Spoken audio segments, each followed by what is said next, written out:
welcome to TEAMrabbithole edition 103 with Rich Jarvis of Welcome to the Golden Page, entitled Artifacts of the Holofractal Tao. Welcome. How's it going, sir? Hey, thanks for having me. Definitely. I know it's been a hot minute, and we've got a lot to you wanted to fill in some information that you didn't really cover last time you were saying, and maybe cover some new stuff. But let's really quickly kind of do some things, Raphael, and I do some upkeep. This is the 104th episode, which is Three. Okay, 103rd episode. I'm glad you caught me, because I was like looking down at the Emperor. I'm like, wait, that doesn't mathematically do right. So anyway, what I do is read a major arcana based off of that numerological reduction, and this is the Emperor card, which doesn't surprise me. This is about, pharaohs building pyramids stuff. It says, I lead by example. The Emperor card is about setting boundaries and following rules, believing in the concrete world around you. Rich, you could totally help us with that. Focus on action and result and holding your ground. What Galactic Heritage card would this be, Raphael? So this will be the third of the Sasani cards, which are, of course, among my favorites. 103, Esasani, Spiritual Sovereignty. Parallel timeline, so again, obvious Emperor connection. Spiritual sovereignty is a place of complete balance. One walks in integrity, has completed unfinished business, confronted and owned the shadow, recognizes illusion, and knows the self intimately without judgment. From here, the person becomes free to feel the flow of the universe that is called synchronicity. This is an essential Esasani teaching. Once you are firmly rooted in an open-hearted life, based on integrity and synchronicity, you become a fully realized being. This is a roadmap to awakening for individuals and Earth as a whole. If you haven't already, it is time to begin the journey. Did either of those card descriptions hit you in any funny places, Rich? Yeah, everything hits me in a funny way sooner or later. Well, I think it's synchronistic as fuck that basically, like I said, the Emperor is kind of a pharaonic energy about basically taking the desert and putting, rules and measures on it or whatever. Last time you were on here, we got into some pretty heady stuff, some pretty detailed stuff. I don't recall all of it off the top of my head. I don't know if there was something you wanted to pick back up specifically or fill in certain gaps. But the conch is kind of yours in terms of where you want to start with this. Thanks. Jim, first I want to offer my congratulations. I see that you recently got engaged. It is true. Thank you, sir. And there's really nothing like having a partner, especially someone with like interests, where you can get into like these deep conversations and it really feels like you're making progress or things are getting better and better when that happens. It's definitely fun to have a co-partner and a partner in crime, co-creator, all that jazz. It's some weird, namaste way. We're all in this together, but it is cool to find somebody on my wave that I want to bang. So it's like, yay. Yeah, that's always nice. Totes. So thanks again for that. Shout out Haley. He likes you. So where would you like to go with this kind of conversation?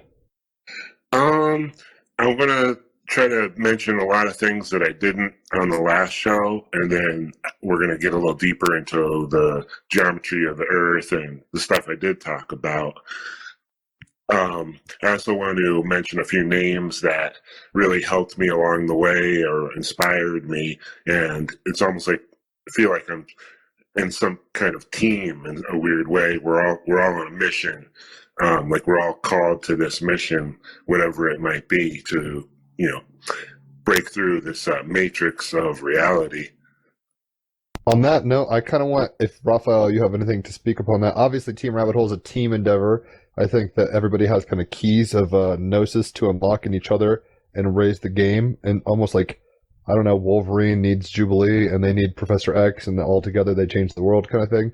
But we're here right now in these times for these reasons. I think we're here to be way showers and lights on the way, as the Emerald Tablets of Thoth would say. So I'm all about your conception of that, and even standing on the shoulders of giants in terms of research. Like we're taking the research of other people and the conversations we have with cohorts and like minds, and coming to new and better and more refined conclusions. I don't know about your presuppositions on certainty, but it's nicer to get more kind of deeper and more refined with the pixelation of our appreciation of the Tao. But Raphael, did you have anything to kind of say in terms of his little nod towards teamwork? Well, all I can think about is Henry David Thoreau and the Transcendentalists, along, of course, with Manly Palmer Hall, and I can only assume countless others in varying ages on this so-called Earth and many different planets, conjoined within the idea of, either we may call it the Cosmic Intelligence Service, or just, the servants of the Tao, or the perennial philosophers, or those that pass the flame, however you wish to put it.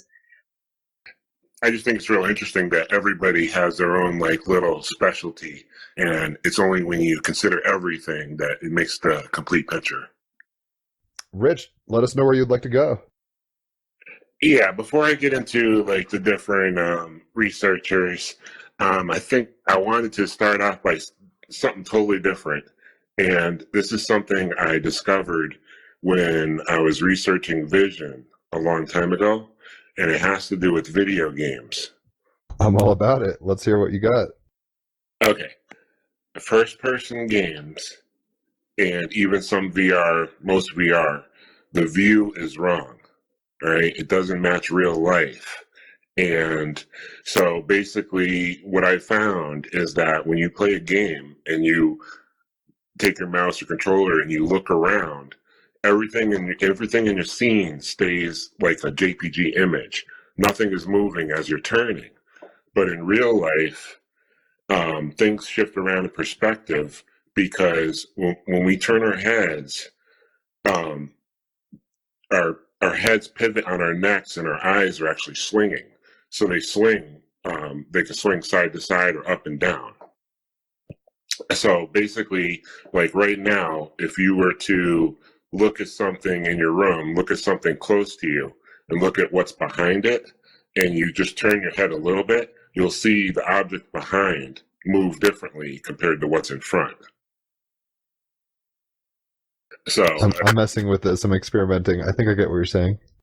right. So there's another level of perspective in our vision, and it has to do with the way our eyes are swinging.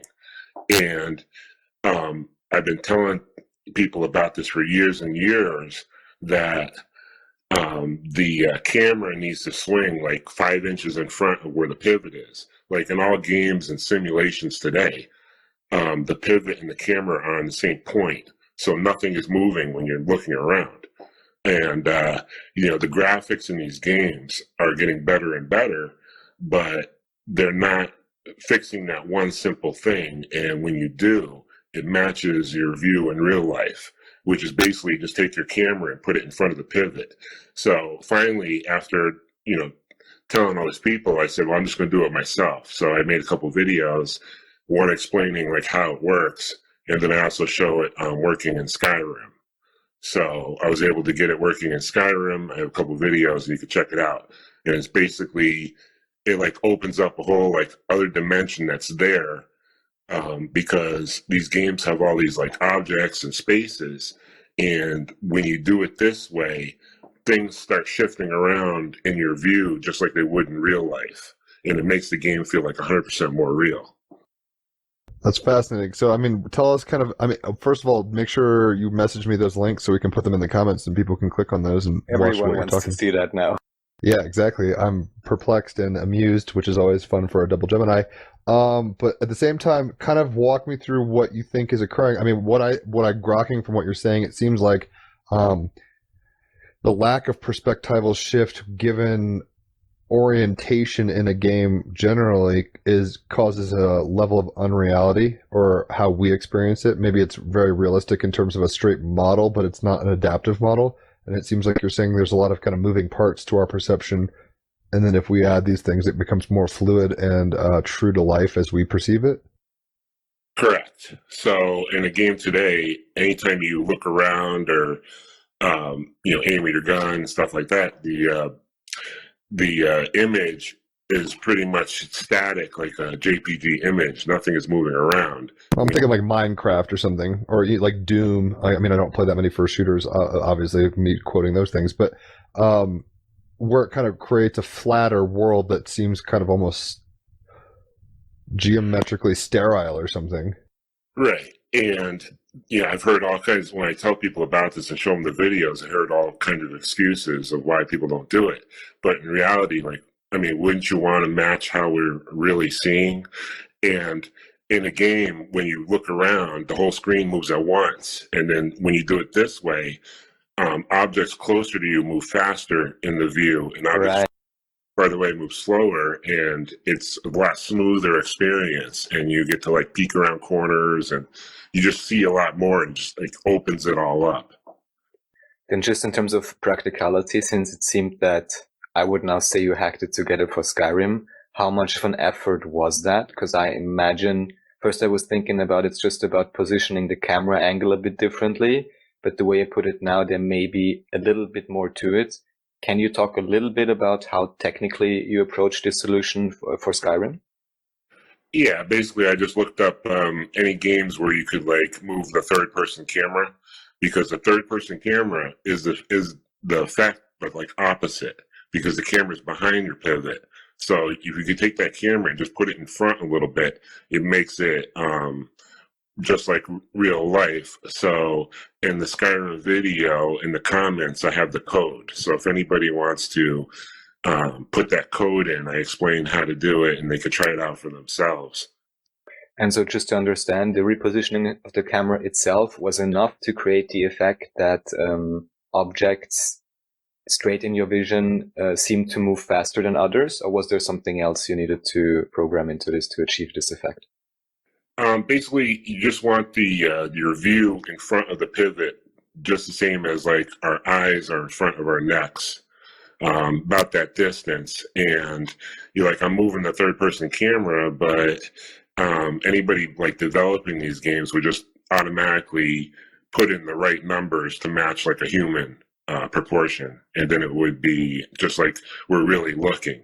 And it's a big deal because you think about the billions of dollars you're spending just like on one game like Call of Duty, or even like military simulations, or flying an airplane. When you're in a plane and you turn your head, you're going to be able to see around the steering wheel a little bit more. Like all of this matters, like when you're trying to make it real.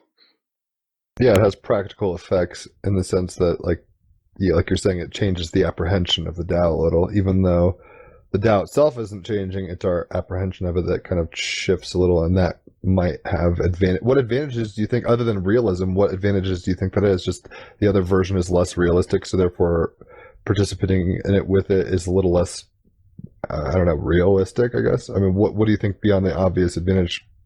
Is that the best advantage, or what? Like, kind of, what you see what I'm saying? Like, what are are there more advantages than the obvious? Well, it just basically, and the same thing with VR, is that they got the tracking in like the center of the headset, and not really like on the swing of the eyes. Like it makes a big difference, a huge difference, to make things feel more real, feel more open. Believability.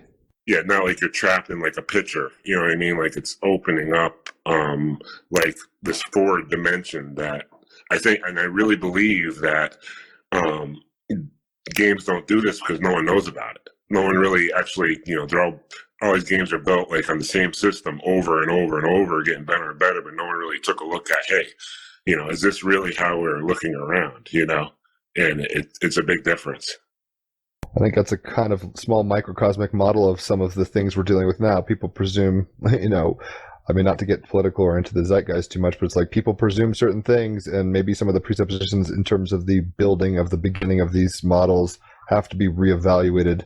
And that's how we'll get beyond like two-party system blocked voting, where it's just basically corporate interests and stuff like that. I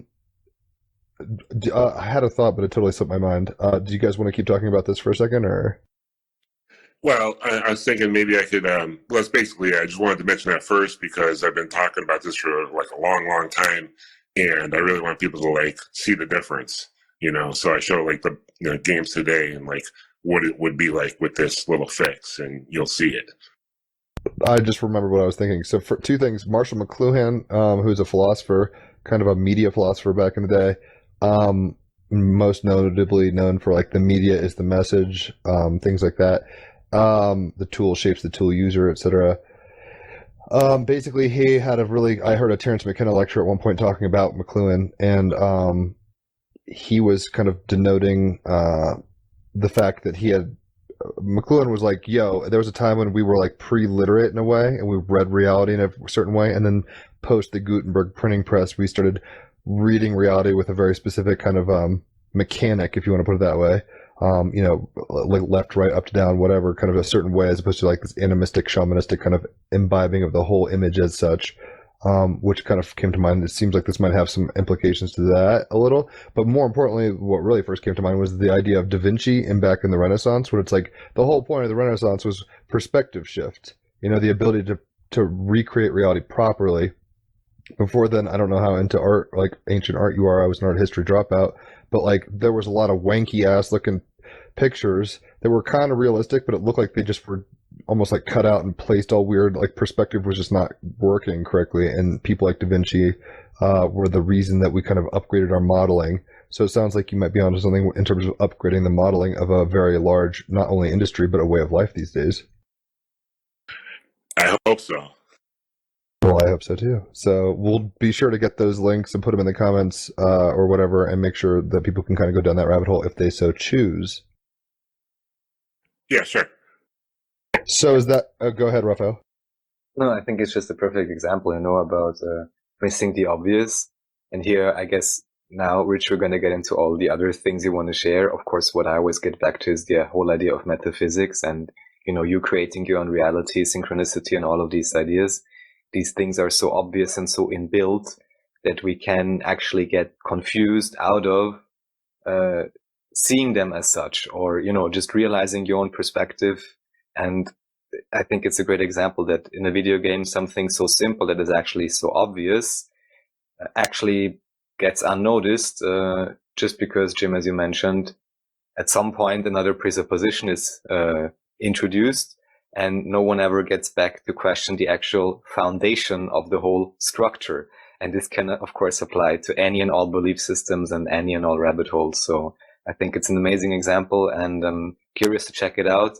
And I hope many will implement this, and ideally, kick you back some licensing fees or at least donations to have made this idea popular and implemented it as a showcase. So I think it's great. And I think it may maybe throw a wrench into the whole esports scene and so on. If suddenly all games start shifting this type of perspective, may then maybe require a slightly different skill set than it had up to now, or change the dynamics of games for sure. Yeah, and it's real easy to do too. It's usually the simple fixes. I mean, it's weird, kind of like what we're saying with the perennial philosophy. It's like we just go down and build and build and build on top of things, kind of like ancient structures where like whoever maybe was the originator of some of these ancient sites, like for example Machu Picchu, there's site underneath that's very, very old, and then there's Machu Picchu, and it's like, do they know what they're doing? Do they kind of just put this stuff here, XYZ, and then say, look, now we're on top of this? But like what we're discussing, it's like we build on top of the shoulders of the people that came before us. That's natural. And it seems like questioning everything can be tiring and taxing and seem very kind of futile or something. Like this would be a good example of maybe questioning certain models and presuppositions to the point where it actually creates a more smooth experience in something that's becoming a burgeoning industry. Yeah, so I was thinking like I can run through these names real quick, and it relates to my backstory of how I all started. Do it. Yeah, so like I said on the last podcast, I started probably about 20 years ago, just working mostly on the golden ratio, and then I ended up working on the star tetrahedron. And at that time, right about that time is when Rich Hoagland started talking about a tetrahedron inside of Mars. And you have Cydonia, where you have those pyramidal like type shapes, and you have the face on Mars, and that's latitude 19.47. And that's where, if you were to put a tetrahedron inside of Mars, that's where one of the points would touch. So he was the first one to actually suggest that there was a shape inside of Mars. And now I find that stars tetrahedron in almost any sphere. The red spot on Jupiter is on that latitude. Sunspots are on that latitude. Hawaii on Earth. I mean, there's features throughout the solar system showing that there's some geometry inside. So regarding that really quick, the mental image that comes to mind, like I've never played Minecraft, but like the idea of like, wouldn't it make, I mean, I'm not trying to reduce it to something, I think this is profound, but my mind is trying to get around it where it's like, all right, a sphere has shapes inside of it. Wouldn't that be kind of how, I don't know, pixelation kind of gets more and more refined outside of it into a circle, but it has to start with a shape. So it would make sense that there's some kind of, I don't know, geometric substrate in a sense. Right. Equilateral triangle is the most basic 2D shape, 3 equal sides. So a tetrahedron is the most basic 3-dimensional shape, and that's why we're finding it all over the place, is because it's some kind of foundation that the universe is using to build structures off of. What kind of reminds me of a little is condensation nuclei. I don't know if you know much about contrails. I'm not going to get into chemtrails right now, but the whole point is like when jets are going through the air or whatever, they, shoot off a particulate, and this happens with clouds and shit too, but like some dust basically is in the atmosphere, and then water vapor forms around it, and that creates a kind of what's called condensation nuclei. It seems a little like that, where it's like you have, like I'm saying, a geometric substrate, and that's kind of almost the 3D printer architect level, emperor card level of kind of the design of the Tao, and then it kind of rarefies and becomes more refined into a point where it's less noticeable and fills in its own space. Is that what you're kind of saying? Right. When you have the star tetrahedron and then you add more triangles to it, it's the fastest way to like fill a ball. It's the fastest way to fill a form with the least amount of information. Fascinating. So we're getting into like, I mean, I love simulation theory and stuff, but this is like, how do you program reality? How are these, I forget, who the Greek philosophers were, but they were getting into like the forms, right? And like being like there's primeval forms here where things are built around them, and that creates energetics and all, sorts of archetypes based off of these forms, almost ontological primitives is what I've heard David DeAngelis, who's made the Starman Tarot, shout out David, he talked about, and that's what comes to mind is like the primitive parts of these ontological designs in terms of a engineering approach almost. And just to refer back to the Marshall McLuhan idea is that, as far as I understand, even current graphics technology, all it's doing is it's basically drawing triangles all over the place, right? Right. Polygons. Well, we're getting to a point where the game is becoming aware of itself in a real weird way. So it's like we're designing artificial environments and then seeing that our environment very much resonates with these artificial environments, but to the highest magnitude or something. Right. And so around that time, I had moved back home, and let's just say the people around me were not too supportive of what I was doing or the geometry, and then so I ended up taking like 2 or 3 years off, and then one day on YouTube I seen Nassim Harriman, and he's talking about the star tetrahedron, and it started like refreshing my memory. So as far as Nassim goes, he says that the star tetrahedron is in every point in space, and that every point in space has like infinite amount of energy, or universal energy, almost infinite. And because it's in every point in space, it's all kind of balanced out, and we're like moving through it. It's funny, we had a guest recently on who actually went to the Great Pyramid, ironically enough, and went into the, sarcophagus there with Nassim and some other people, and she did some kind of ritual. She turned on to some hyper-level galactic activation stuffs.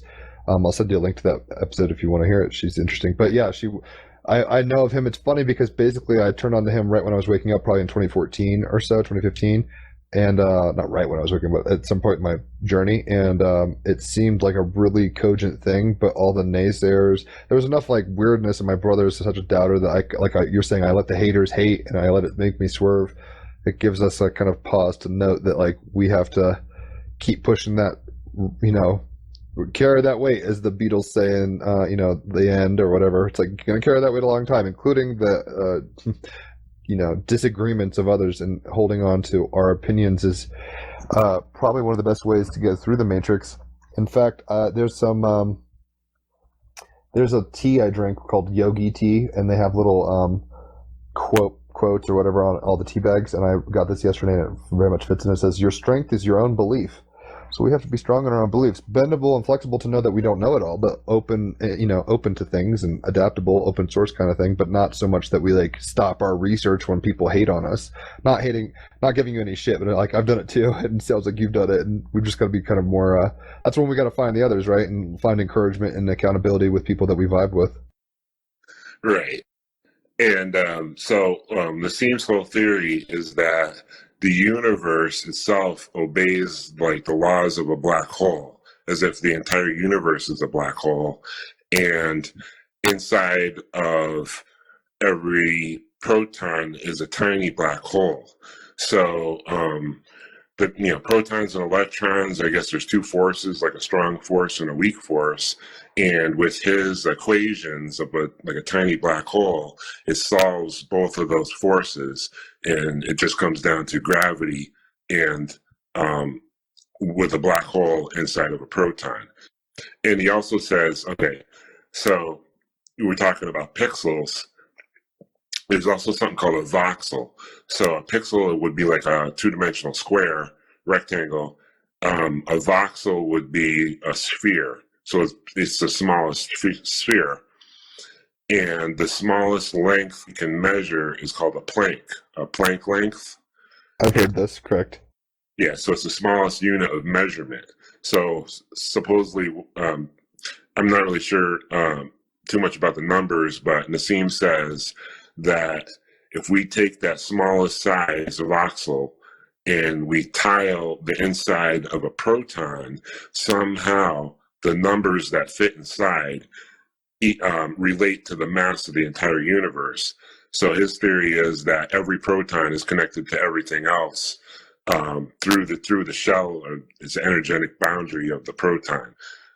It's all interesting stuff, but it's kind of hard to think about if you try diving into the math yourself.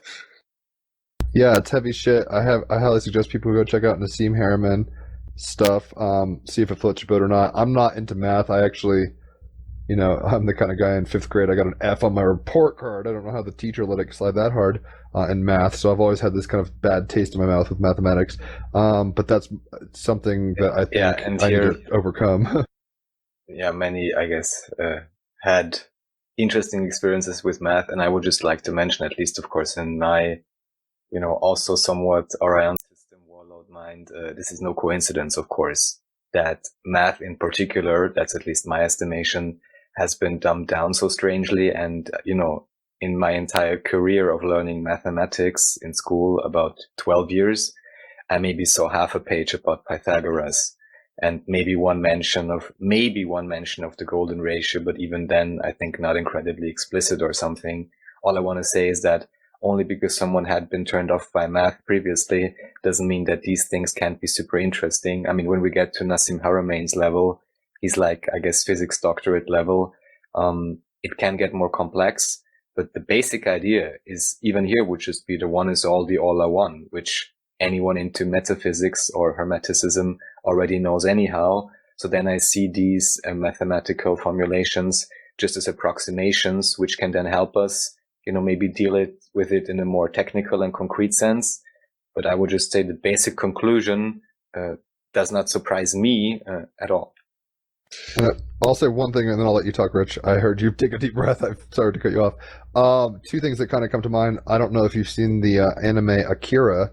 It's a manga, and it's also a film, which ironically has the Olympics in Tokyo in 2020, and it's canceled because of other reasons, but like talk about resonators and art imitating life, imitating art kind of stuff.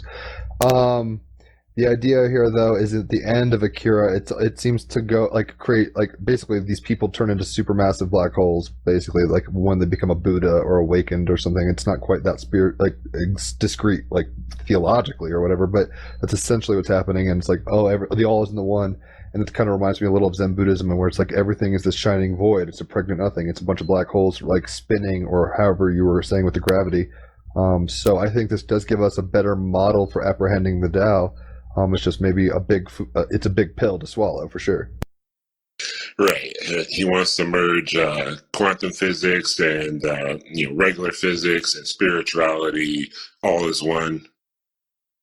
I'm all about it. I mean, I think that's what's going on anyway, but it's hard to, I've said this, I mean, it seems at some level we're SimCity style, like we're in the game and we're playing it, and now we're starting to become aware of like director's mode or, like editing, whatever, and it's just getting to a degree where it's like, well, how else would it be? Like, it seems we're able to grok these things so it'll happen, but it wouldn't have happened before because just like Da Vinci wouldn't have happened probably before that time. It happened right at the perfect time for people's being, culturally aware and having the ability to spread the information through whatever Rome and all that. You see what I mean? Like, it's like what happens needs to happen when it happens. So I think these ideas need to be discussed, but for a long time, I don't think our monkey minds could have even handled the kind of voltage of these thoughts.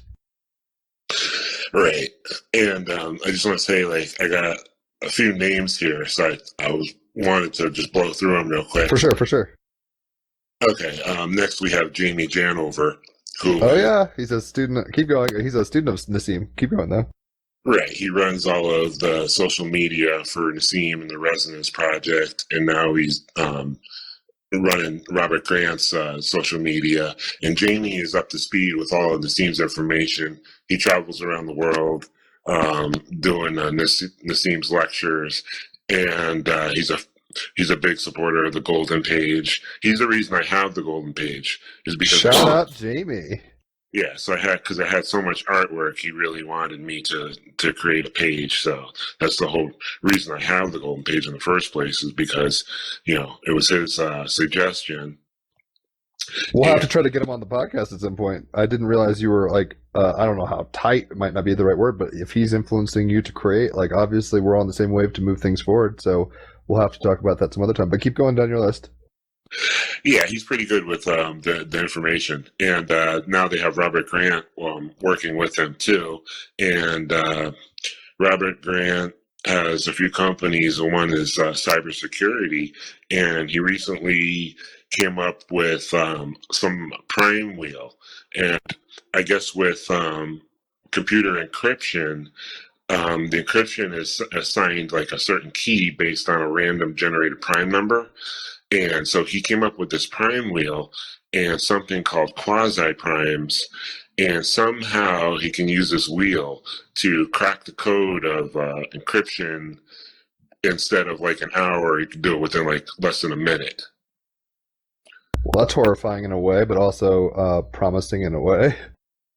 Right, so that's pretty interesting, and he just recently bought a 3D printer, and he's been doing a lot of geometry classes, and now he's printing his office 3D shapes, and it's pretty cool. Do you think we're going like it seems like we're in a renaissance of perception right now, and that like a lot of people are showing the models, printing the models, showing us the new platonic solids, or however you want to look at this? Is that what you think's going on? Yeah, I think we're just more connected now, and information's flowing a lot easier, I think. Word. Keep going down your list. I'm sorry to interrupt you. I'll probably keep doing that, double dipping my life, but keep going. Yeah, just a few more.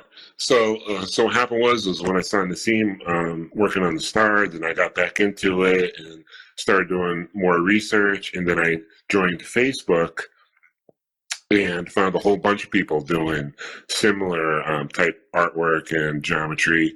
And so a few names would be like Zach Covell. And Zach does a lot of pretty pictures like I do with Fibonacci and the golden ratio. Very similar.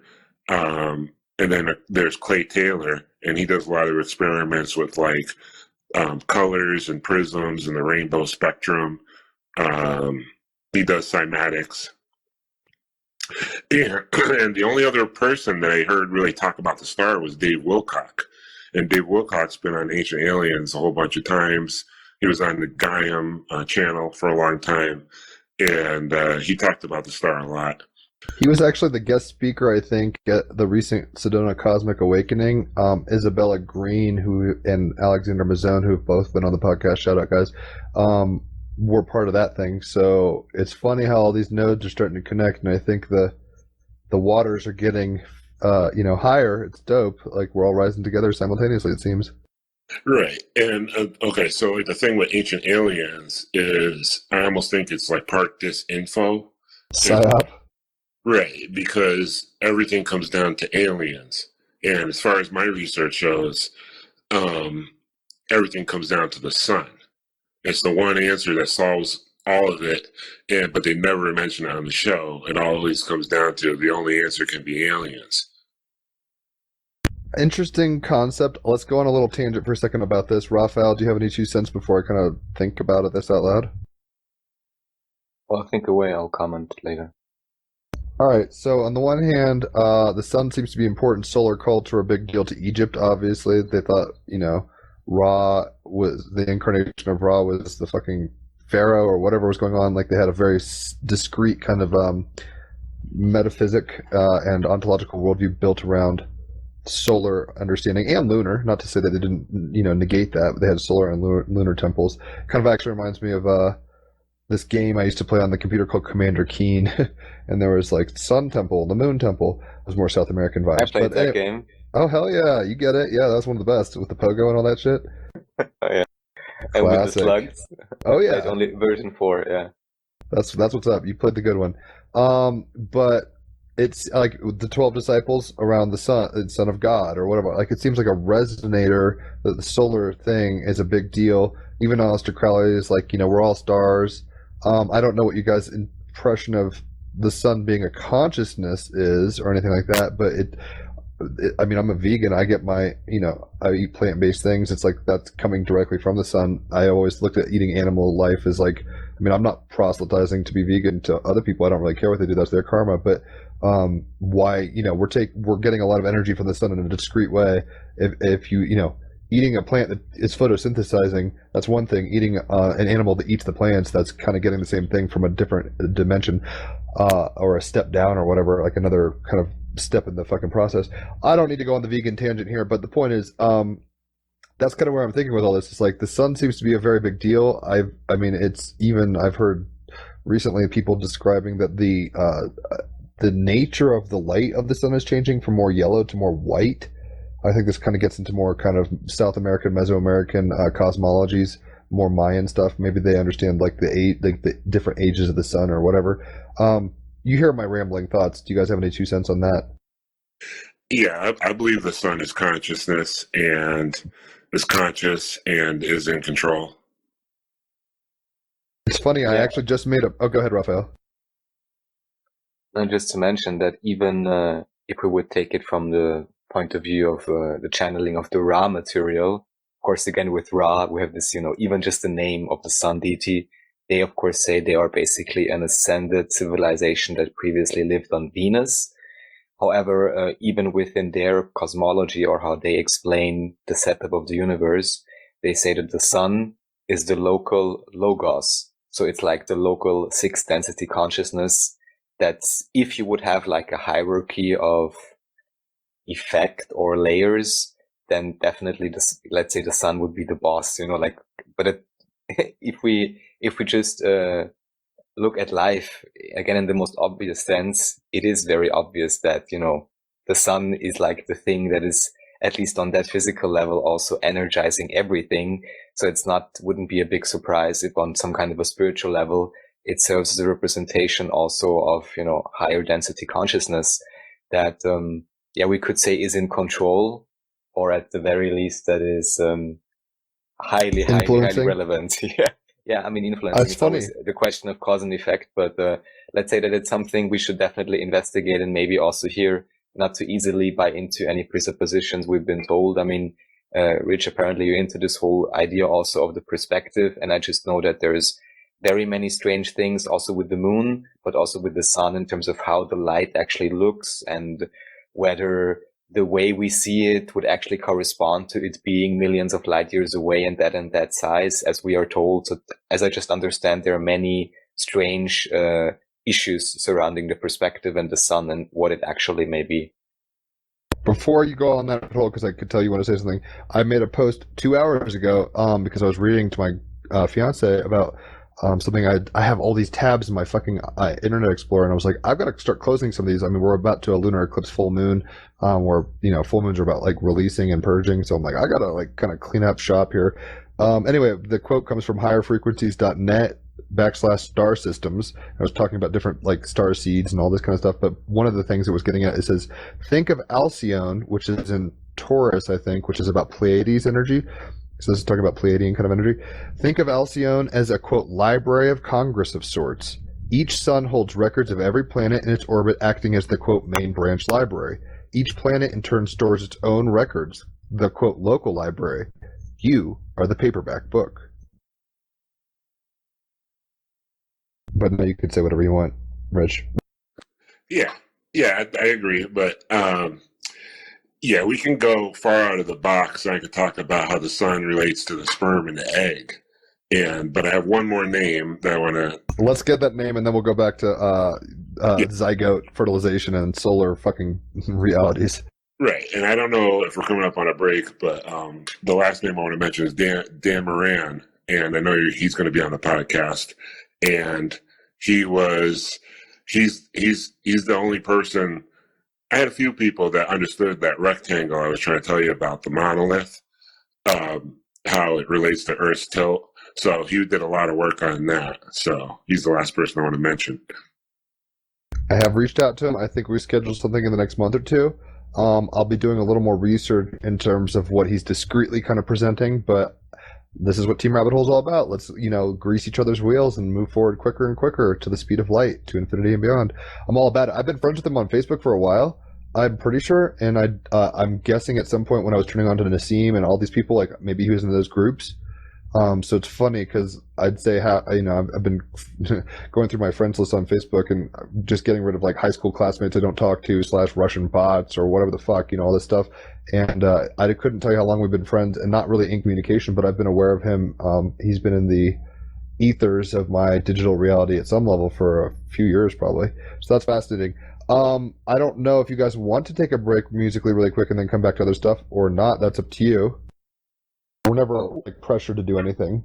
Yeah, I mean, we can do that. The one thing I would like you to comment on, which so basically also, so first of all, are you done with all names and individuals you wanted to mention, or is there anyone else? Yeah, I think that's good. I have a few more, but we can move on. Okay, great. So, to give another answer in terms of what you mentioned with ancient aliens, I mean, just like with the whole idea about Corey Goode and the To the Stars Academy, if you just look, there's quite a few like so-called former CIA people involved and so on. So especially if something is so popular, one always kind of has to assume it is at least, it is a psyop and probably at least part, not completely true or leaving something out or whatever. So I would concur even just in the conspiratorial sense that if something gets pushed so strongly, like I said, at least at this time still, it is probably not, the most pristine and accurate and encompassing information that's available. Aside from this, of course, there's the obvious connections, with astrology and astrotheology, everything revolving around the sun, the idea of sun worship in all kinds of forms. I'm not exactly sure. I mean, I think the cool thing is, I'll just say that we just recently had someone on who released quite a few picture books, which I'll also refer to you, where he's basically claiming, but also showing photographs that at least some of the so-called old and ancient monuments may just have been constructed like 100 years ago. And this may not apply to all of them, but I just think it's fascinating that there can be this simultaneity of viewpoints, and maybe what I'm actually assuming, many of them will actually, quote unquote, turn out to be true to varying degrees simultaneously. But maybe we can actually find some particular aspects we could get into where we could be discussing, okay, do we really need aliens for this or that? Like some, changes in evolution. So that would be, or let's say jumps in evolution.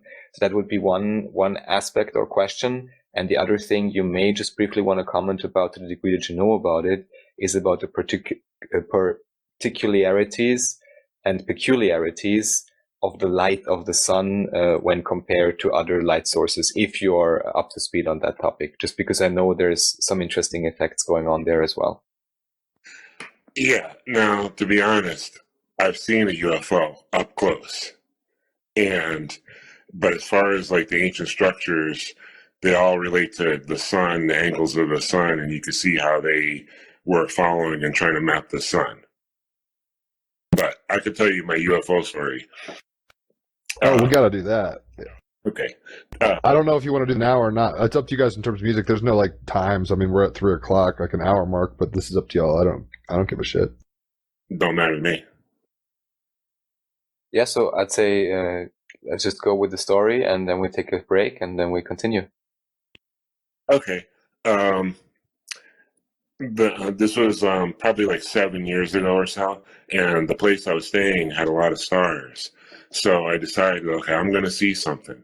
So every night for 2 weeks, I was outside from 11 p.m. to midnight, and I would just kick back in a chair and just look up as much as I could until I would sit in the dark for a little while, make sure my eyes were adjusted before I went out.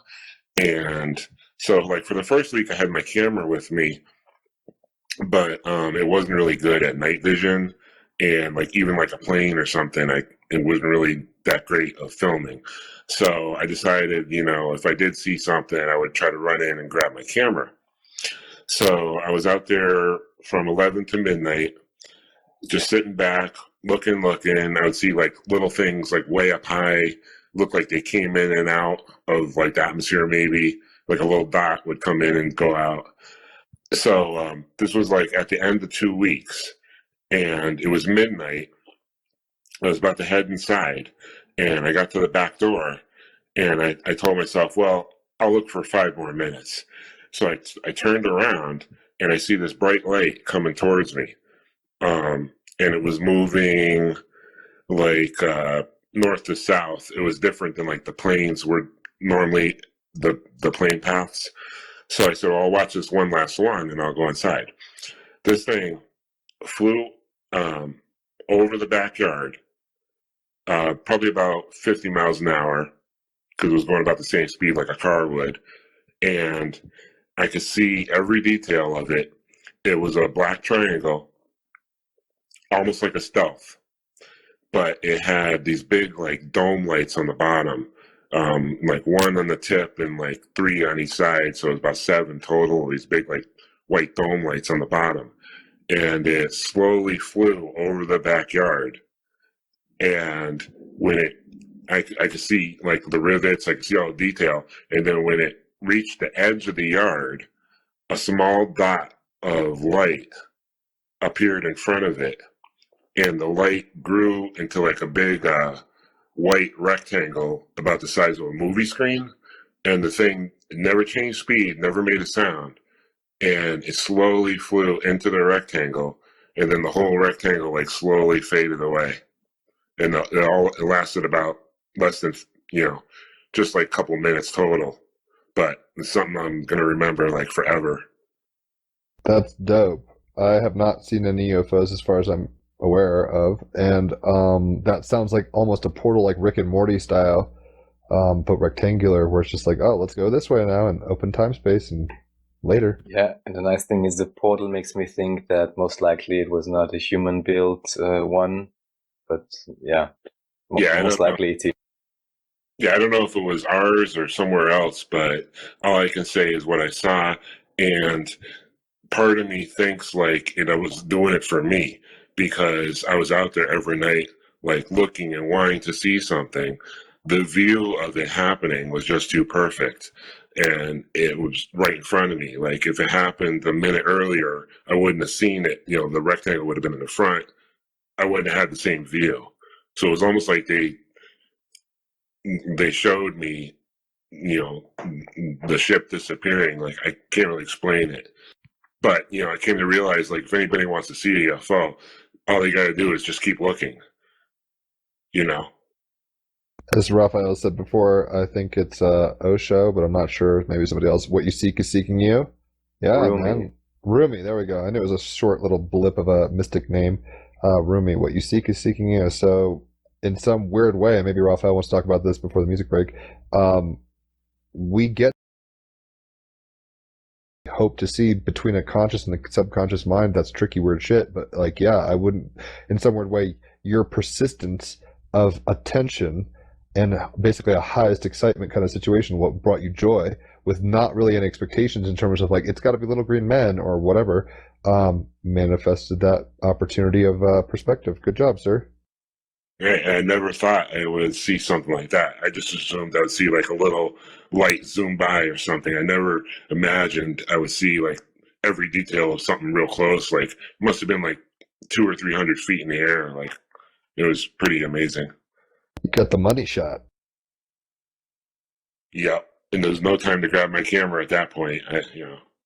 Yeah, that usually never works. So, especially, I mean, there may actually be human-built ones flying around that may be somewhat less or appear somewhat more random, but at least to me, it's perfectly obvious that anytime anyone sees a UFOs, like vibration to like vibration, this doesn't happen, especially this doesn't happen by accident. So yeah, like Jim said, well done. Yeah, amazing. And I'm glad you got the full live view. I myself maybe only saw blips so far physically. But I've heard stories from friends that also had similar experiences to what you mentioned in terms of proximity and detail and so on. So it's awesome. It reminds me a little of what Bashar had said at some point more recently. He's like, go to Joshua Tree and there will be something, but every time we come nearby, everyone starts freaking out when we even come close energetically. So you were in a pretty good place, it seems, energetically to be able to manifest that. Yeah, I think it doesn't matter where you are. You just keep looking. Just keep believing you're going to see something and just keep looking. And eventually, I think you will. As the X-Files says, the truth is out there. Yeah, and with that, enjoy the view, and we'll be back after a short music break. All right, Rich. Do you before we go off on too many tangents, I did want you to kind of go back for a second and describe what you were going to say about the sun and basically fertilization process. Right, about the sun and the sperm, and we can tie this all into how the temples match the human proportion. Remember, I mentioned the Sistine Chapel. The ceiling is a person's body. And, right, and but first, I want to mention one of my most popular posts, and this post blew up to about 80,000 likes and then just stopped. And it's called The Brain Baby. I don't know if you... I remember that. Yeah, I saw that. It was like basically a baby, how a fetal baby looks in, how would I put it, like wrapped in itself or like kind of swaddled in clothes, baby action. Looks a lot like the human brain. Right. And, okay, so a baby in the womb is in a fetal position. So I ended up finding a 3D printed baby on the internet. And when you fit that in a brain, it's like almost fits perfectly, almost exactly. And then when you do that, you start looking at like the different functions of the brain and how it matches the position of the baby. So your frontal lobe is where all your thinking occurs, and that's where the baby's brain is. Where the baby's arms are is where your brain is controlling your arms. The baby's neck is controlling your neck movements in the brain. Your balance is your cerebral. I'm not sure if I get the names right. It might be cerebral cortex, but the back of your brain is controlling your balance, and that's where the baby's feet are.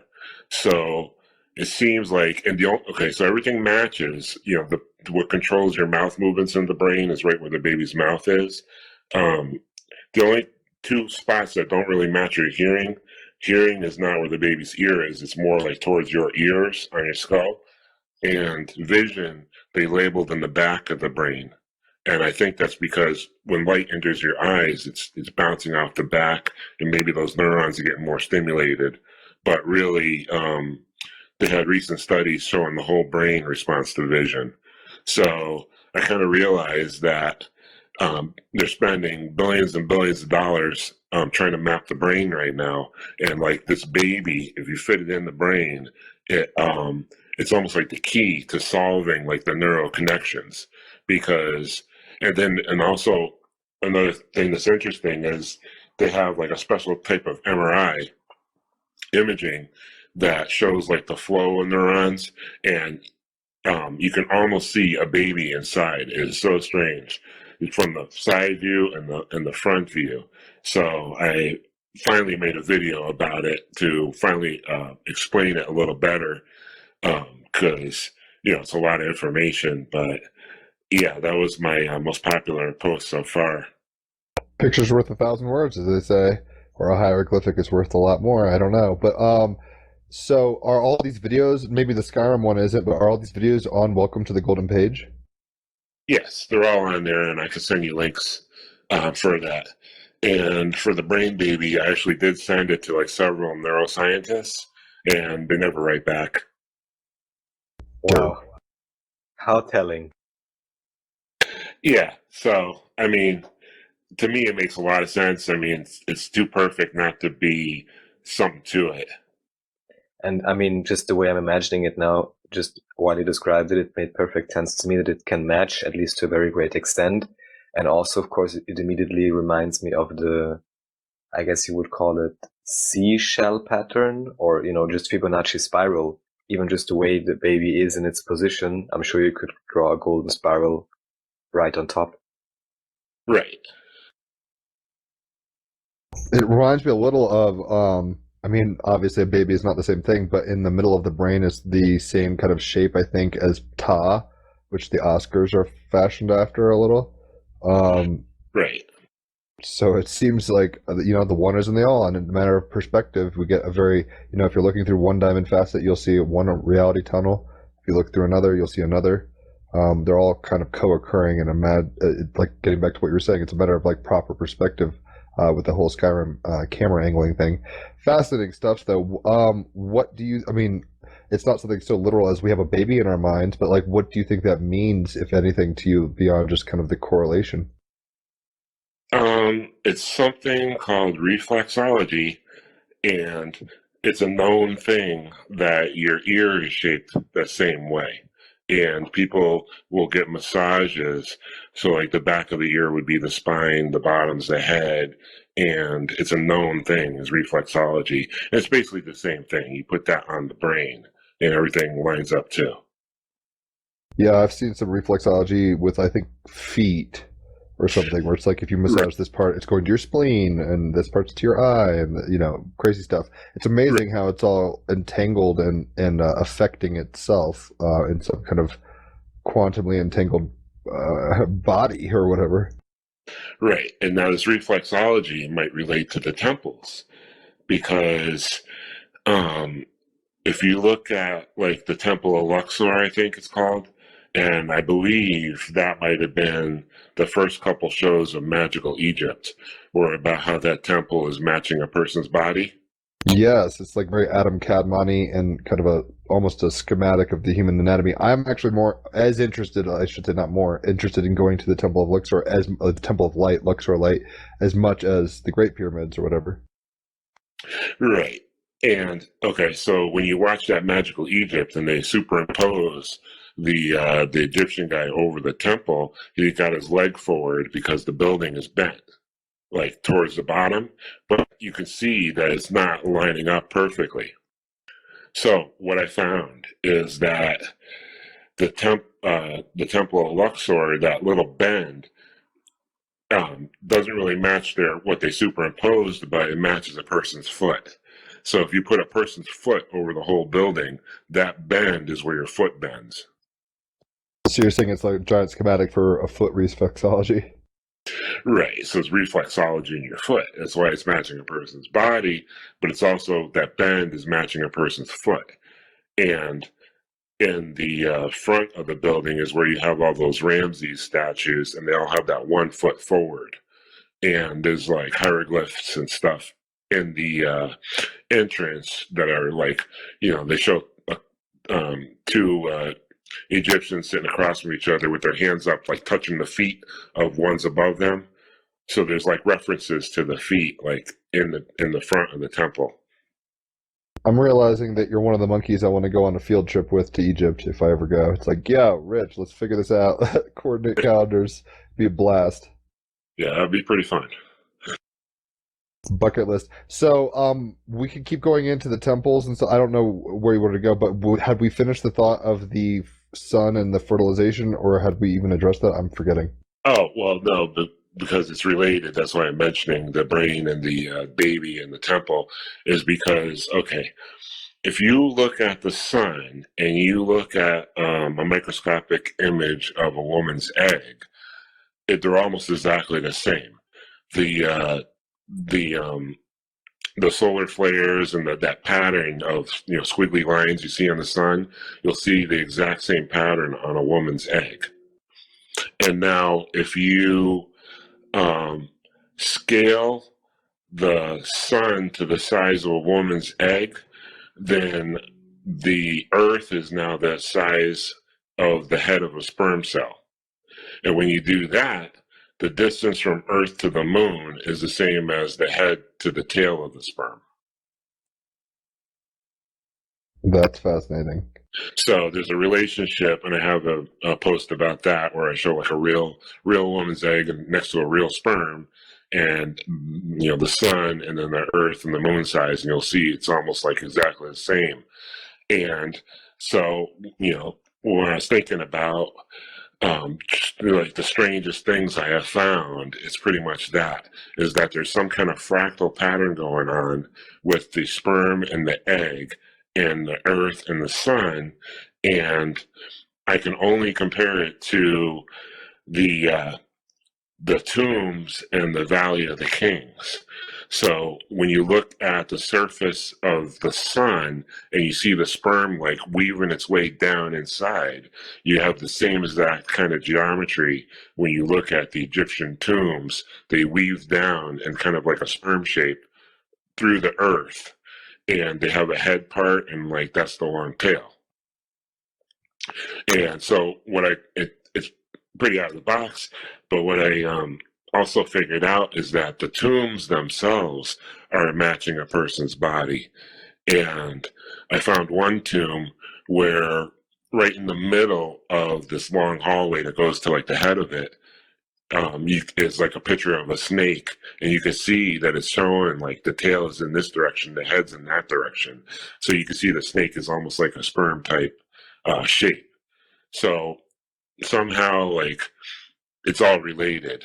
And what's also interesting is like when you start thinking of the tomb as and this is strange too, is that if you take a person's body and you put it next to the tomb shape, the entrance like perfectly matches their foot too, like the right size and shape of a person's foot. And then it goes down this long hallway into like the head shape.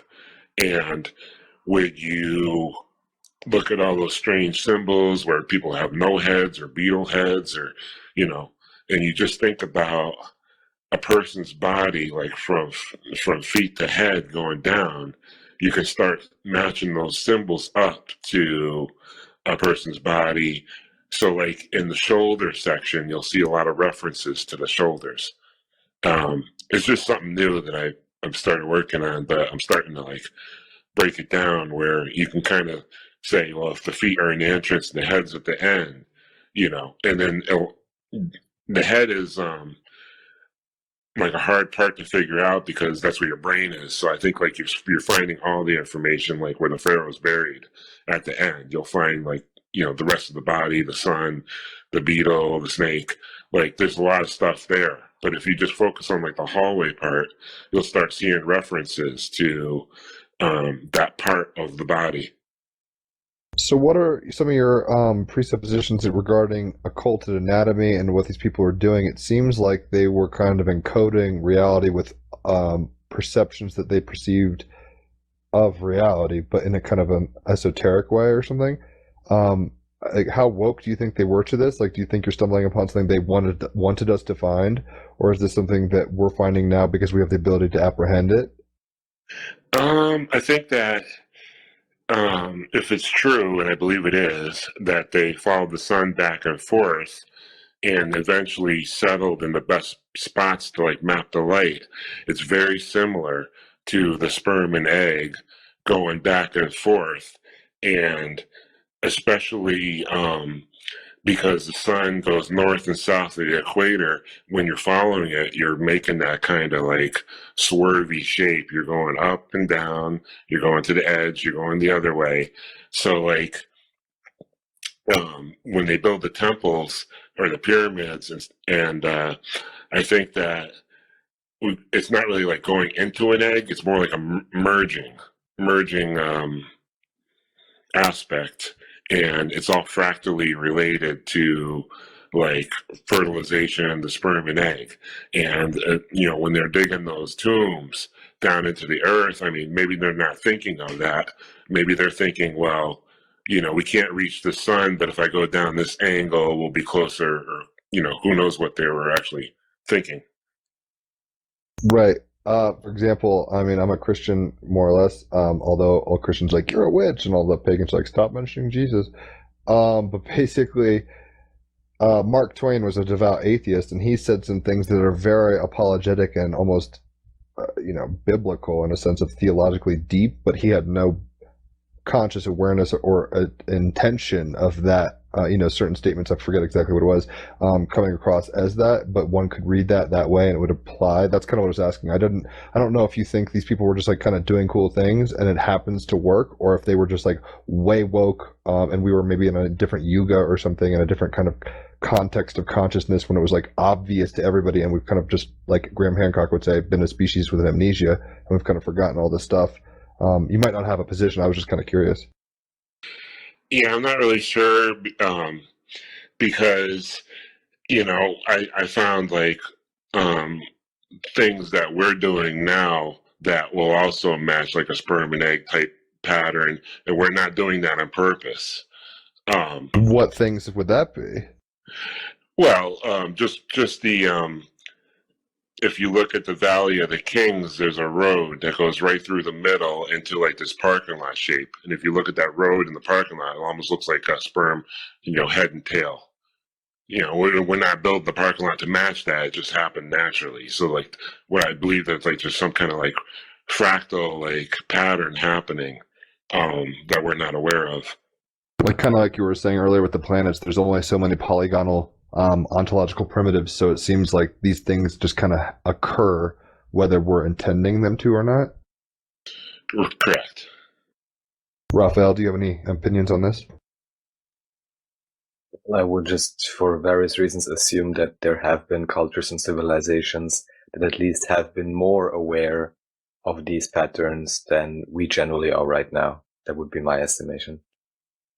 I haven't seen. I don't know what movie it is. I think Dennis Quaid is in it. It's one of his earlier ones. I don't know why I know this, but I saw. I think there's some clip of like magician lover, um, warrior king, or some kind of archetypal video series. But the idea is Dennis Quaid, I think, goes into Aboriginal Australia and basically goes up to like a shaman slash elder of that culture, and he's like talking about astronauts and stuff, and he's like, how the fuck does he know this? They don't have TV, they're not watching this. He's like, oh, we go into dream time and we project astrally and all this stuff, or whatever he says. So I think there's different modes of knowledge that are accessible, but maybe the language kind of differentiates over cultures and technologies. Yeah, I would say. Well, go ahead on any other tangents you'd like to go down at this point, Rich. Yeah, there's I have quite a bit, and I think we should talk about, since we're on the subject, we can go a little deeper into like the pyramid geometry and Stonehenge. basically the pyramid is based on the golden ratio, and its latitude matches the speed of light numbers. And when you look at a hologram of a photon, they capture the image of a photon with the computer, and when you look at it, it looks like you're looking at a top-down view of the pyramid with concave sides. Okay? Word, I've never seen that. Right. And I think I mentioned this on the last show. And so when you also, if everything has a star tetrahedron inside as its foundation, now a star tetrahedron is interchangeable with a cube. So if you took a cube and you connected all the points of a cube, it will form the star inside. And so when you're looking at a star tetrahedron and you rotate it so you're looking at the square side of it, it looks exactly like the top-down view of the pyramid again with concave sides. Okay? Word, I'm paying attention. Oh, this is something that's almost more visual than not, obviously, so I'm trying to follow, but I'm sure people, if they go to the Golden Page, or Welcome to the Golden Page, rather, on Facebook, can see this more discreetly, right? Right. And so just picture a square with concave sides.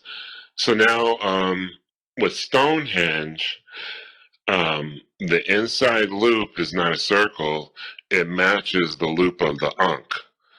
And what happens is that if the star tetrahedron is your Merkaba and it's related to the photon, if you put a star tetrahedron inside the Earth, the inside points of it will hold on to the core like almost perfectly. Okay? So now if you have a star tetrahedron with a ball inside, like the core, and you rotate it to the square side and you look again, you'll see that square with the concave sides, but you'll also see the ball peeking through those planes where the concave parts are. And when it peeks through, it matches the loop of the Ankh again. So when you're looking at the star tetrahedron, the ball's peeking through, you end up with almost like a four-leaf clover kind of shape where each loop of the ball is peeking through, and visually it looks like the loop of the Ankh. So the way I see it is that because Stonehenge is pointing to their summer solstice sunrise, and the inside ring is matching that Ankh loop shape, the pyramids are pointing to their winter solstice noon sun, where it's lowest in the sky, and it's matching the star tetrahedron on the square side and the photon. It's almost telling me that because the pyramids are lined up with winter and it's colder, we are matching the planes of the star, outside planes more, and because Stonehenge is pointing to the summer sunrise where it's hotter, you get that inside ball shape peeking through, so it's almost like saying like the photon image they captured, the inside's hotter. Do you understand what I'm saying? I'm definitely trying to follow. I'm not totally lost, but I'm having to put together a lot of things at once. So yes, tentatively. Yeah, so it, to me that makes sense, is that for somehow when they're building with the sun and mapping the light, they're recreating this photon shape on a different scale in different ways, whereas they got the hot summer sun in Stonehenge, and you got the ball shape that's inside, and you got the winter sun in Egypt, and you got the mostly the shell shape of the concave square. That's fascinating. Really quick aside, and it's not a major rabbit hole, but I had heard my brother had sent me a podcast of some kind, some lady who won the Australian memory challenge or something like that. She taught herself how to remember things. So it's not like innate or a priori kind of gifts or whatever. She kind of figured out how to do this. So we all can, but basically she was talking about Newgrange, I believe, and different kind of things. But basically, Newgrange, which is similar to Stonehenge but not quite, used to have people walking in it and doing ceremonies, whether they were aware of all this. I imagine at some level, this gets tricky, and like we were talking about earlier, it's what's intentional, what's just happenstance or synchronistic, not happenstance, but synchronistic and resonant regardless of intention. But these people would go theoretically in these, Stonehenge kind of places, and it's almost like a memory palace. Basically, the idea is like, how do you encode stories of all sorts of types of things without like language, and you kind of project stories onto these artifacts, and then you have a procession through it, and it becomes a ritual to the degree that people tell themselves a story as they're walking through it. It'd be the equivalent of like walking through Disney World and having kind of projected stories on each like part of Disney World or whatever. I don't know why I felt like saying that, but I did, so I did. Anyway, Raphael, any thoughts on what he said so far? I'm just continuing. It's fascinating. Yeah, I know. Keep going. Yeah, you're correct. Like Akashic Records type deal. Well, not Akashic Records necessarily, but a way of preserving culturally dense information without language that can be lost. I see what you're saying. Yeah, it's pretty interesting. Is that I can run through more numbers. I just don't, I don't want to lose people with the math, but it just seems like reality is very holographic, and the Earth is a geometric structure. They're building on the best locations. Stonehenge is near latitude 51.84, which is the slope of the pyramid itself. The pyramid is on the speed of light latitude 29.97. So what it all comes down to, and let's see if I can find this chart here. Because the pyramid is related to the golden ratio, it's going to be a close match to the dimensions of DNA, and water itself is tetrahedral, the structure of water. So you have the hydrogen atoms on a water molecule are 104.45 degrees apart from each other. So when you split that water molecule in half, you'll get two angles of 52.225, I think. And so the slope angle of the Great Pyramid is 51.84. The center pyramid, I think, is 53.216 degrees. So like that 52.25 degrees is right in between those, and there's a golden ratio relationship too, with the angle of hydrogen on water and between the two pyramids. And what's also interesting is that, I say the pyramids are facing their winter sun. I'll go through the numbers real quick if anybody wants to check it out for themselves. But the Earth's tilt changes between 22 degrees and 24.5 degrees every 41,000 years. So if we take the slope of the Great Pyramid, which is 51.84, and we minus the latitude, 29.97, we get 21.87 and degrees. So the minimum tilt of our axis is 22. So what that means is when Earth is it's at its minimum tilt of 22 and most balance, it's almost directly, it's only less than a degree off of facing directly the Great Pyramid. Okay. And given the kind of hardware or reality that we're dealing with, that's pretty accurate. I mean, this is fascinating. Nothing's going to be perfect. It seems we're living in kind of a smudging kind of like things get smudged here in reality. Like you're saying, the axial tilt over Baktunes or whatever causes weird shifts. Plus, let alone like seismic events. I think even just weird things like, the sun is getting further away or the moon's getting further away every year a little bit. So it's like things kind of fudge about, but it's like, this is pretty fucking accurate considering. Right. And the minimum tilt could very well be 29.87, and they're just saying 22, you see?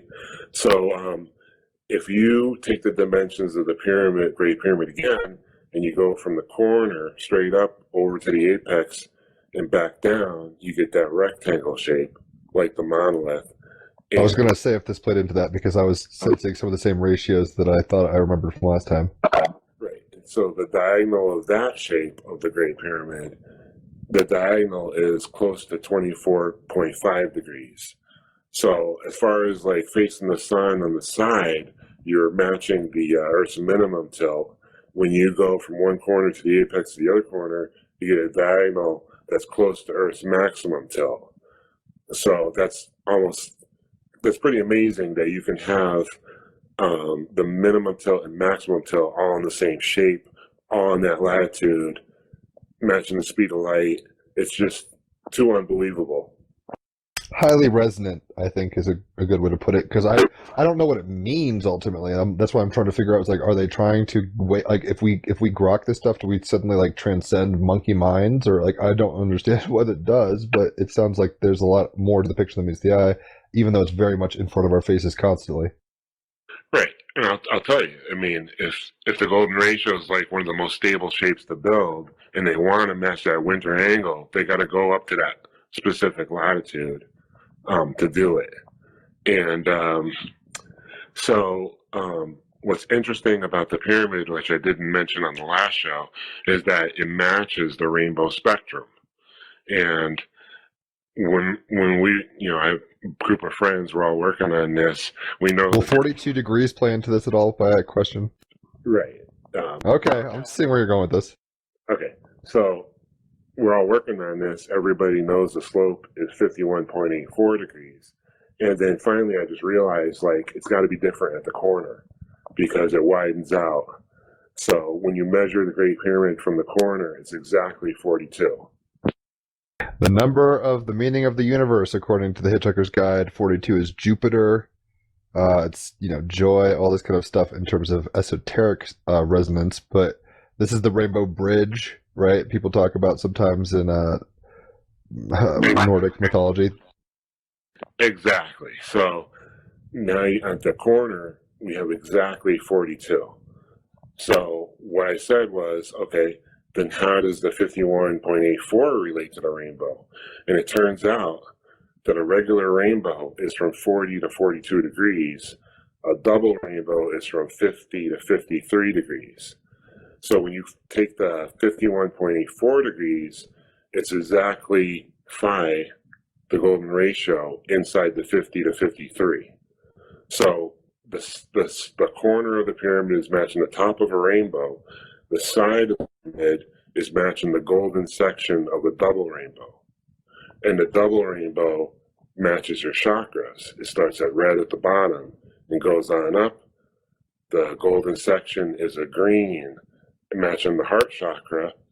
And it's also the same green you see when you're looking down a hall of mirrors.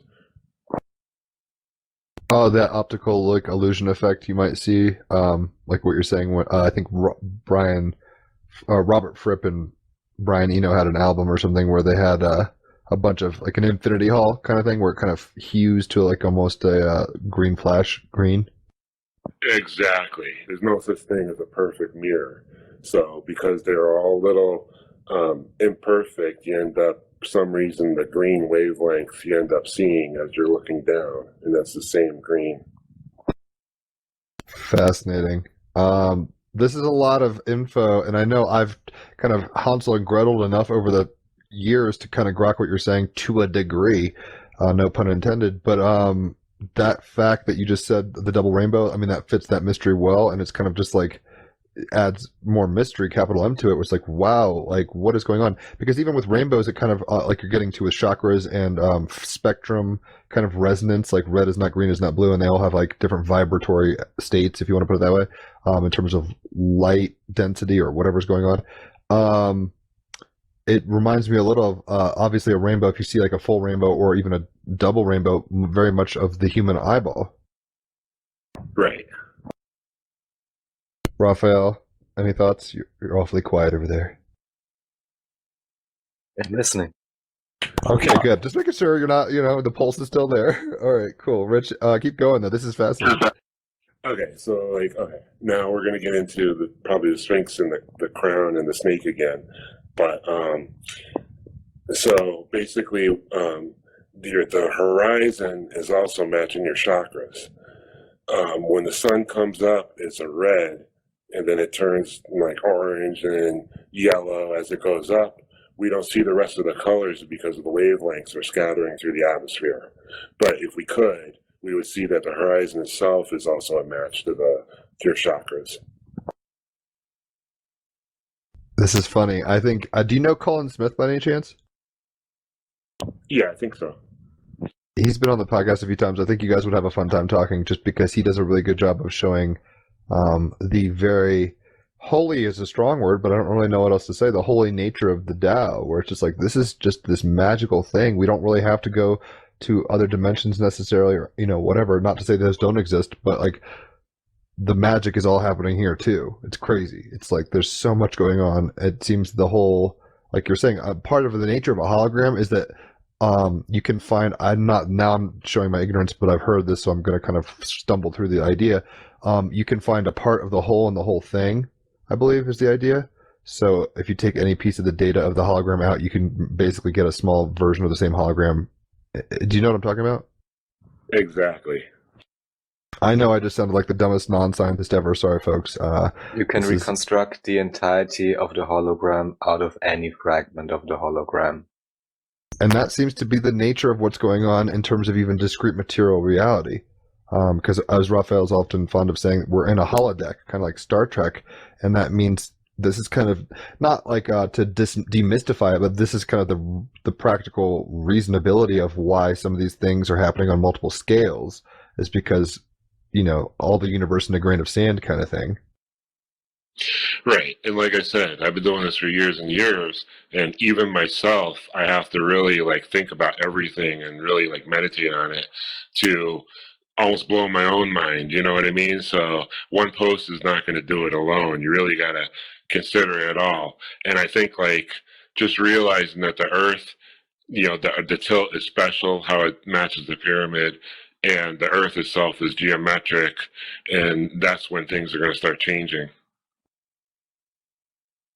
Do you have other rabbit holes you want to go down? I have random questions I could ask you that just came to mind, but I want to make sure you're getting, wringing out your towel as much as you want. Yeah. Basically, I have a couple things I could talk about, but do it. Yeah. First of all, the equator. Okay. If you were just to look at the land exactly on the equator, you would have water, land, and when you work it all out, the amount of water going to leading to South America, and then that piece of land, and then you take the water going to Africa, that's the same distance of water, and then the land is the same distance, and then you got the same distance of water again to Indonesia. Scattered islands, but if you look at the form under the islands, you can kind of see where it bumps out, and that's the same distance again. So what I found is that if you take the equator and you square the circle, which take the shape of the equator and you make a square with the same exact area as the equator, as the circle, all the land fits on the protruding corners of the square. And so each when you square the circle, almost like a compass or something. Yeah, when you square the circle, you'll have a square over the top of a circle with the corners sticking out. And if you put that on the equator, the land fits in exactly each corner, and then the fourth corner would be the center of the Pacific Ocean. I've seen this on your page. Now you're talking about it, I know what you're talking about.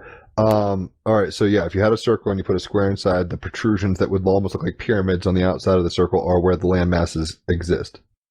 Yeah, they exactly fit. Now, because the water and land are all equal all around, tells you one thing, but the fact that it's matching a square of equal area tells you it has to be right. So what are your thoughts on Pangea and I don't know, tectonic movements and stuff? How does that play into this, or is that a false model in your opinion, or how does that work? That's a little complicated and based on perspective. I believe that there's a guy called Neil Adams, and he has the growing Earth theory. And his theory that the Earth is growing, and that's why the land could all fit together if the Earth was smaller. I'll have to look this guy up. I've never heard of this. Yeah, this was a long time ago, but I tried telling him, that the opposite is true. If the land was shrinking, it would be the same effect. So instead of the Earth growing and separating the land, if the land itself was shrinking, it's another perspective thing, but yeah, it's kind of out of the box. We're all about out of the box thinking in Team Rabbit Hole. Yeah, because what you're kind of saying, it seems like what reminds me of a little, in a sense, is like there's discrete algorithms to the Tao.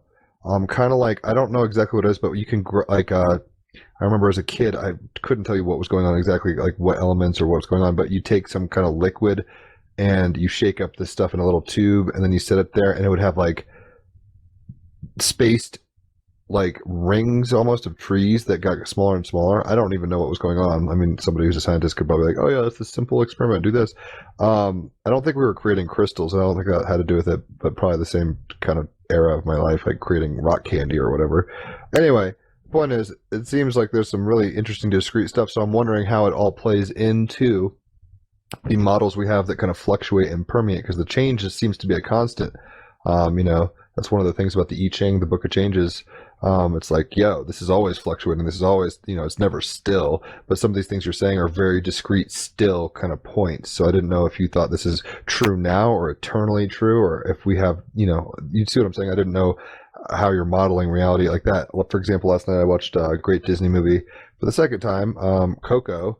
If you haven't seen it, I highly suggest it. It's on, I don't even know, Amazon Primed it, I guess, so we rented it. But some of the things about Pixar, for example, like they're getting super, super realistic with textures and shading and all this stuff, but they're still maintaining a lot of the quirkiness and fluidity of human bodies and everything. It's not just like some stoic perfection. It's like there's perfection in the imperfection, if you get what I'm saying. Right. That's called the uncanny valley, is when it looks real but kind of scary. Right, I've heard that word. The same thing, I think, with dolls or maybe AI or something like that, where it's like, if it's funny and cool to a point, but if it gets too realistic, we start freaking out as monkeys and not knowing what's real and like have an existential crisis, basically. Right.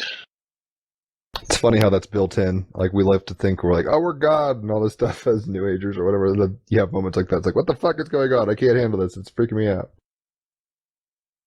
Yeah. So that was an interesting little tidbit about the land masses in the ocean. Keep jotting down your list, man. Yeah, okay. So now you know about the Schumann resonance. It's a frequency 7.83 hertz, and it's supposed to be the heartbeat of the Earth. And I guess like when you're in the alpha brain stage or deep meditation, you'll also can reach that 7.83 hertz frequency. I'm not sure. Is it alpha or theta? And maybe Raphael knows a little about this, because Schumann resonance is always coming up. That my fiance, I was going to say girlfriend, we're talking about this all the time. We notice actual effects in our thinking, behavior, mood, etc. when resonance is going off the chart. Even I think there was a group meditation not too long ago where people were doing something and it seemed to like white out the Schumann resonance, like it had an effect on the Tao. Right, it controls their behaviors, and so here's a little something I figured out, is that the Schumann resonance is 7.83 hertz, which is 7.83 times a second.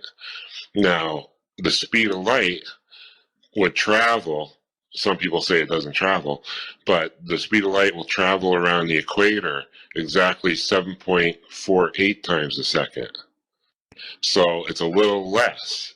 So then I realized that if I go up in latitude, it's going to be a smaller circumference, and there's going to be a point that's going to match that 7.83 hertz. And where was that point? Okay, turns out that it's right next to the points of the star tetrahedron. So 19.47 latitude, and what you do is the Schumann, okay, there's different layers of the atmosphere, and I think it's the thermosphere is just under that is where they detect the Schumann signal the strongest. Let's see, I have it here, 85 kilometers in the sky. So if you're on that 19.47 latitude where the points of a star touch the surface, and you add in the 85 kilometers above that where the Schumann signal is strongest, you take that circumference, the speed of light will go around that exactly 7.83 times in 1 second. Wowie zowie. Matching the Schumann resonance. So it's almost like this pulse that the Earth is getting from the Schumann is related to that area above those points. Interesting. See, because I know there's a lot of, and I'm all about woo-woo, but like I don't know how to apprehend that stuff. It seems like you're coming at it from a much more pragmatic kind of engineering standpoint, whereas I'm like, oh, is this the heartbeat of Gaia? Are we resonating to a higher frequency and 5D's coming in? Like that's how I paint that kind of Schumann stuff, where I feel like in some weird way when I see those like images of the whiting out and like the gaps, whatever, it's like, oh shit, we're starting to become like aware of the pixelation of the matrix, and the more we are, like the more it kind of breathes or something. Yeah, I'm not really sure like what causes those fluctuations, but as far as like matching the exact number, like it seems like there's some kind of interaction where like where those points are touching, and the speed of light it will match it exactly in the area. Were those related to specific like cities or like structures or Hawaii or whatever? The pyramids of Mexico are on that latitude, and the tallest volcano in Hawaii is on it. Well, shit. There's some more field trips for Team Rabbit Hole. I believe that Hawaii, according to Bashar, is, there's always different reference systems, but that he mentions this to actually be the heart chakra of the earth, which may be, also play into that theme of the heartbeat of the earth and Schumann resonance. The thing that came to mind when you said that is Dark Side of the Moon by Pink Floyd has this whole like do do do do at the end of it, and it's like there is no dark side of the moon. As a matter of fact, it's all dark, which kind of plays into what you were saying with Nassim Harameyn's thing with it's all black holes. So it's like there is no reality. It's all spin of black hole event horizons or something like that. Right, and it just seems like if it's true that the Schumann's matching these points and the pyramids can relate to it and all that, it just seems like there's some kind of system of resonance that we could be building that matches our bodies, that matches the earth and the sun, that we can like hook into where everything's connected. Working smart, not hard, basically, kind of like maybe what the pyramids were doing originally. Yeah, and the thing is, if we know that even all the, now we call them churches, whatever other purposes they may have served, are all built on these ley lines. So I would very much assume that we already have these structures built around both ancient style, let's say, and modern style, whatever that may mean, everywhere, and just have to repurpose them and use them properly once again. Right. But it gets even farther out of the box. What I found is that the human body is equal to the pyramid stacked 6 times. So if you take 6 Great Pyramids and you stack them, it makes a long rectangle that will fit around a person and their shoulders. It'll fit around your body pretty perfectly. And so when you look at King Tut's tomb and he has those 2 guards outside of his tomb, they have kind of like a pyramid type crown and then they have a pyramid skirt. So now you have the pyramid stacked 6 times in a person. I have a poster of this, and you put that statue next to it, you'll see that the crown is almost like matching the top pyramid, and the skirt is a combination of the 2 middle pyramids like merged together. So it's pretty strange, but it's like almost like a tetractys in a sense. Yeah, it's an exact match to the stacking of the pyramids, but the 2 center ones are like merged into like a one longer pyramid for their skirt. There you have it, folks. I mean, this stuff is written large all around us, but do we have eyes to see? Hopefully, people like you, Rich, are doing the research and having fun doing it. to help keep cracking these matrix codes. And what I always do is try to back it up with the math, so anybody can check it out for themselves. And anything I post, someone could take it a step further. That's what's up. We had a person come on recently who's into more Bitcoin and programming and stuff, and he was talking about verifiability being very important. Right. It really helps. And math is what's going to solve it. You can't without just saying it. Well, we have the mathematicians, and then we have the poets. So we all have to kind of yin yang together. So I'm, as more of a poetic, less mathematician type, I kind of get inspired by these things that you're describing, and maybe I'll go play a cool guitar riff now or something. But hopefully it all feedback ouroboros loops into itself, and we all inspire each other to greater and greater heights. We're kind of wrapping up here on the time because we have another podcast coming up. But how much more of the list do you have? Did we get through quite a bit or not so much? Let me just say one thing about how the pyramid relates to the star tetrahedron. Do it. Yeah, okay. So when you take an equilateral triangle and you make a tetrahedron, each face of the triangle is leaning towards the center. And so if you were to look at a tetrahedron, the triangles will look a little shorter visually. So if you were to create a new triangle based on that shorter height, that's almost exactly a face of the pyramid. And if you lean four of those, it forms the pyramid. Damn. So, like all these things are, cool little things to think about, but really you got to like consider it all to actually like have any like breakthroughs or like, I really think that we don't need to wait for anything to like evolve to the next level. It's all here in front of us. We just got to like see it for what it is. Raphael, did you want to say something? I thought I saw you flashing. That's it. Thank you, Rich. Yeah, thank you. And like I got more, so maybe for next time. Oh, this will be a constant Hansel and Gretel trail. I think you'll be a recurring guest for sure. And thank you so much for the work you're doing. I know it's not easy. I know you've gotten shit for it. Thanks for being perseverant. Anytime you need an encouraging word, holler. I got you, bruh. But we need people like you on the front lines doing the real mental math, in a sense, right? To be able to prove some of these kind of more far ideas in order to change the, whether the zeitgeist is changing naturally or we do the change, I'm not sure. But the point is, let's keep waking up further and further. I agree. My page is called Welcome to the Golden Page on YouTube, Facebook, and Instagram. Feel free to look up anything and comment anything you like, and we're all in this together. Fuck yeah, I love that. So thanks again, Rich, for coming on. We'll get you on shortly, as soon as possible, kind of thing. And yeah, that's where to find them, folks. I guess my last kind of sentiment is, let's go further up and further in. Thank you, Jim. Thank you, Rich. Thank you all for listening. Check out Welcome to the Golden Page, and remember to enjoy yourselves.